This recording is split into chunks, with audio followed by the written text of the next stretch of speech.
Sections तो बहुत सारी लगाई गई हैं, मतलब उल जुलूल जो नहीं सो सारे सेक्शंस उसमें इम्पोज किया गया है। पर जो बेसिक और मेजर सेक्शन है वो 109 है, अटेम्प्ट टू मर्डर का।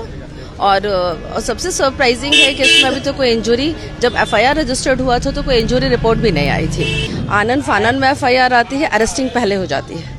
तो ये पूरा लॉ का नेग्लिजेंस है और इस तरीके से किसी को डिटेन करना ये बिल्कुल इलीगल है। उनकी मेडिकल कंडीशन ठीक नहीं है, उनको बीपी का इशू है, शुगर का इशू है और भी बहुत सारी चीज़ें हैं। अभी शायद हार्ट पेन भी हो रहा है, समथिंग कुछ इस तरीके का सुनने में आया है।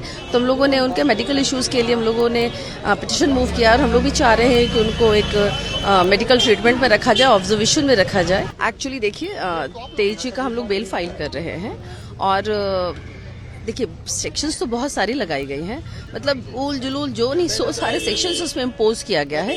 पर जो बेसिक और मेजर सेक्शन है वो 109 है, अटेम्प्ट टू मर्डर का। और सबसे सरप्राइजिंग है कि इसमें अभी तो कोई इंजरी, जब एफआईआर रजिस्टर्ड हुआ था तो कोई इंजरी रिपोर्ट भी नहीं आई थी। दूसरी चीज़ मैं आपको बताऊं कि ये अरेस्टिंग पहले हुई है, मुझे लगता है 7:15 या 7:20 के आसपास इनकी अरेस्टिंग हुई है सिटी सेंटर मॉल से।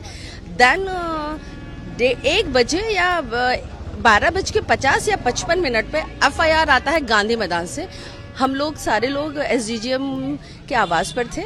मैडम के आवास पर हम लोगों ने उनका अपीयरेंस कराने हम लोग गए हुए थे, पुलिस भी साथ में थी।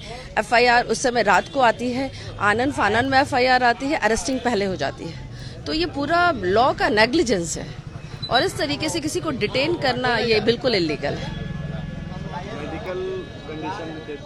जी, उनकी मेडिकल कंडीशन ठीक नहीं है, उनको बीपी का इशू है, शुगर का इशू है और भी बहुत सारी चीज़ें हैं। अभी शायद हार्ट पेन भी हो रहा है, समथिंग कुछ इस तरीके का सुनने में आया है। तो हम लोगों ने उनके मेडिकल इश्यूज़ के लिए हम लोगों ने पिटिशन मूव किया और हम लोग भी चाह रहे हैं कि उनको एक मेडिकल ट्रीटमेंट में रखा जाए, ऑब्जर्वेशन में रखा जाए और ये प्रयास हम लोग कर रहे हैं। ये कोशिश होगी उनको मेडिकल ऑब्जर्वेशन? जी, कोशिश होगी।